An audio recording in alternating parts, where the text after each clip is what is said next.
Welcome to a video about a very different pen. This pen is quite large. It is the Wancher Primo. This is the blue finish. They have other finishes, but the blue looked fun.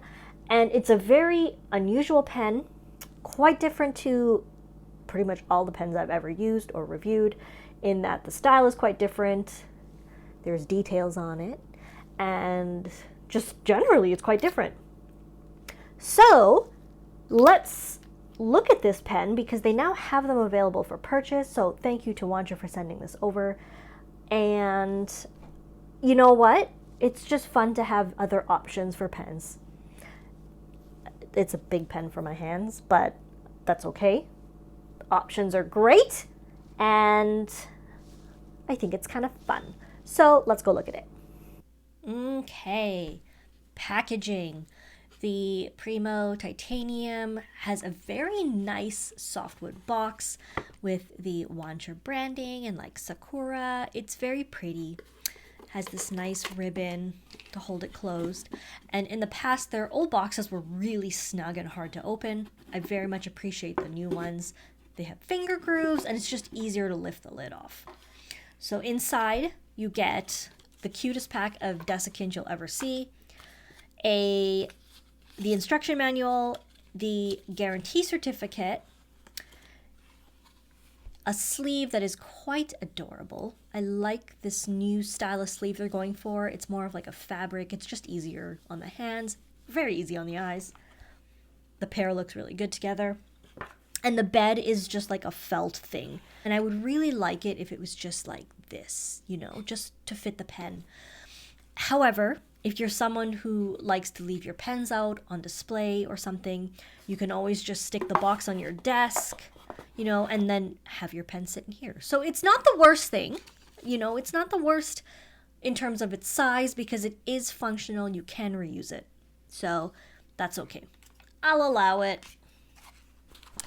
Here is the pen. It is quite large. It is heavier than I expected it to be. It is mainly made from titanium, according to Wancher. They did not make it in solid titanium because that might have been too heavy. So they've added aluminum to the structure of the pen to give it good balance, comfortable balance for writing. With a precise proportion and a delicate combination, after a handful of trials, we reached the best configuration of aesthetics and ergonomics. So the pen is finished with an interesting pattern, I guess. It almost looks like a world map. It's pretty cool.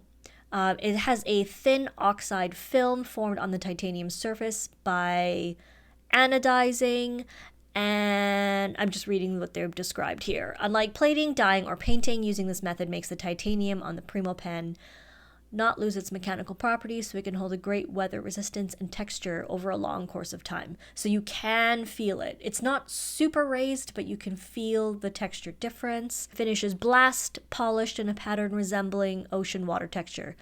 So I said land, that's probably makes more sense. Ocean water. Nothing on the finial, nothing on the back of the pen. It's, oh gosh. Nothing on the finial, nothing on the back of the pen. Oh, that definitely shows up better now. I'm sorry, I'm all over the place today. Lots on the mind, you know? I think in the light it looks extra cool. And if we uncap, the section is aluminum.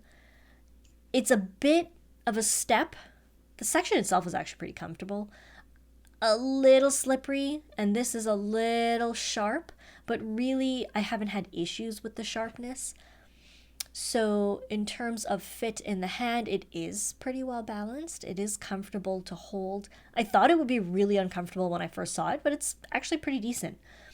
And it does fill by standard international cartridge converter. And I'm just going to prime the feet a bit because when my disaster happened, I left it open. And anyway, it doesn't matter. Very comfortable. Does not post. Honestly, you shouldn't want to post it anyway. That would be just madness. So this is the midnight blue finish. It has different colors. So it's like almost like a deep iridescent color. or effect, and I very much like that. So let's get cracking with some writing.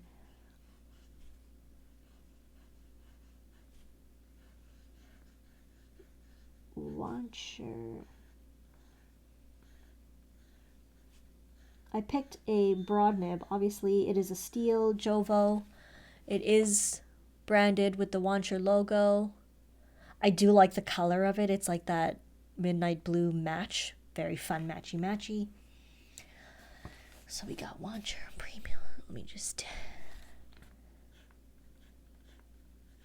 Titanium. Broad. And the ink is... I know I primed it. I'm going to keep writing, but it's a juicy writer. So before this, I've been using this ink for a couple months in here, and it's Blackstone Barrister Blue. So it is one of their waterproof inks, and it's just like a crazy gusher. I love it. Barrister Blue. And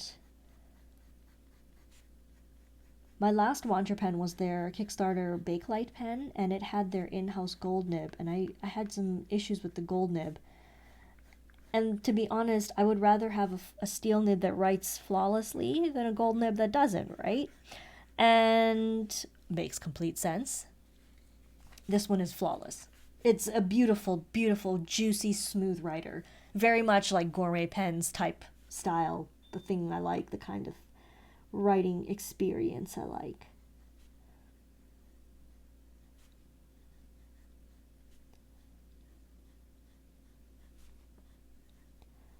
Do I find it too heavy? Not for... Like, I could do a page, 2 pages, and then I start feeling it. If you're someone who doesn't have issues with heavy pens, it probably shouldn't bother you. Like, it's not exceptionally heavy in hand, and because it is quite balanced, it's easy to use. So gazed anxiously at the juicy bouncing kumquats. Not a flex nib. You just get a wetter line if you apply pressure.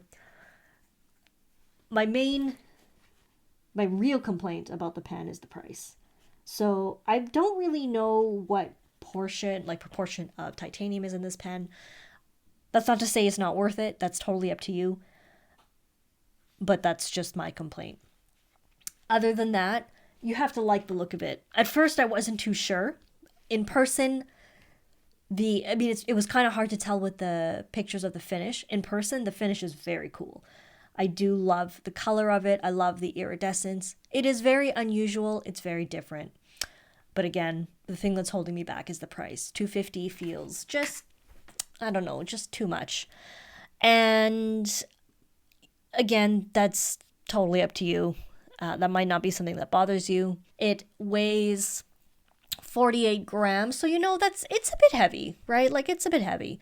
The one thing I do like, you can upgrade to a different feed, so you can get an ebonite feed in like red or something, or black, and that's pretty cool. I think that's a nice option. I like that is made available. I think if it came with a gold nib on the plastic feed, or if it was $250 with a steel nib and an ebonite feed, that would have been pretty good. But anyway, that's just me complaining. It is comfortable to write with. I do like the nib. I do like that they've rebranded it. And like, it is a superb writer. And because of the weight, it writes with its own, like, it writes by itself, which is fantastic. Fantastic. Meow.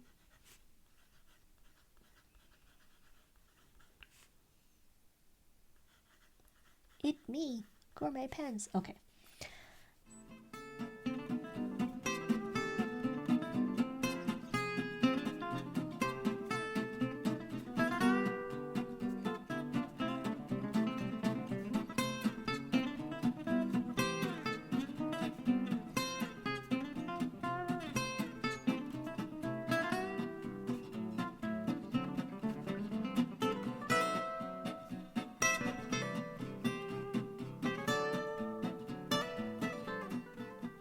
Anyway, let's wrap up. I hope that was useful. I hope it was helpful to help you have an idea of what the finish is like, what the feel is like. Fantastic if you're into metal pens.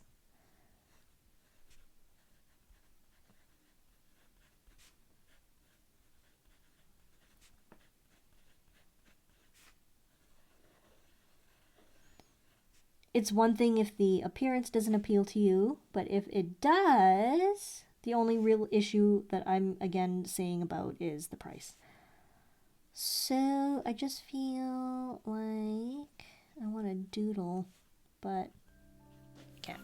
I shouldn't. I really shouldn't. So let's close this up. Thank you.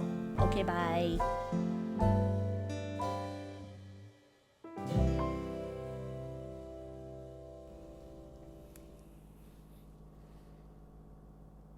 I think that's the winner right there.